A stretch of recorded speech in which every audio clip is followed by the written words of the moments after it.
Hi everyone. You may remember that a couple of weeks ago it was revealed that Sharia courts are now operating here in Britain with the full backing of the law, even though they discriminate against women as a matter of course. And what this means is that those women who are intimidated into using these courts, as some of them will be, and everyone knows it, they will now find that they have the full weight of the British legal system lined up against them, alongside the patriarchal bigotry in their own communities. Those women who are cheated out of their just entitlement in these places, as some already have been, will find that they have no recourse to the real law to put things right. In other words, we are now accommodating Saudi Arabian legal principles here in Britain, just as we accommodate their corrupt business practices and their threats against our national security when we try to investigate them. If you live in Britain and if you think these courts are a bad idea, please sign the petition to which I've linked, asking that they be abolished and that this poison be removed from our society and that we revert to the rule of civilised law with equal rights for all, if that's not too much trouble. You know, over the last 11 years of this Labour government that we've had in Britain, the British people have seen their society subjected to social engineering on a massive scale by a misguided and arrogant liberal elite who, in their eagerness to fragment the fabric of our society, have actually succeeded in giving civilised values a bad name.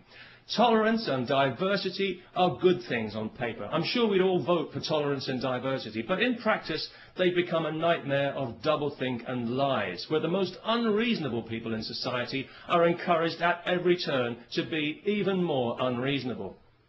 A case in point, just this week, some idiot from Saudi Arabia is being allowed to sue a supermarket because he was required to handle alcohol as part of his job, despite being told this when he took the job, and despite the fact that thousands of Muslims in Britain handle alcohol every day when they sell it in their corner shops to people like me.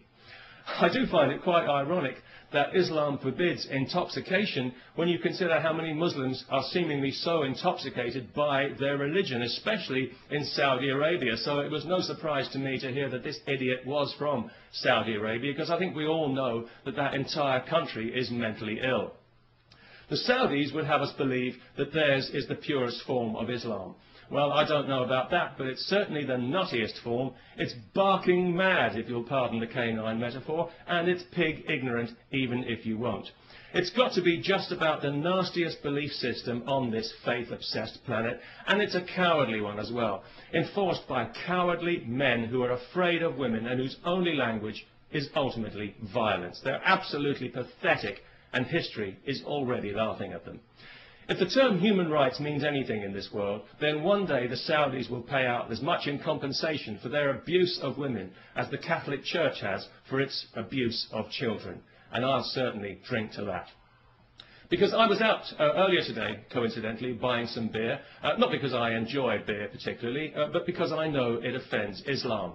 Although it didn't seem to bother the Muslim shopkeeper I bought it from, maybe he was just being polite.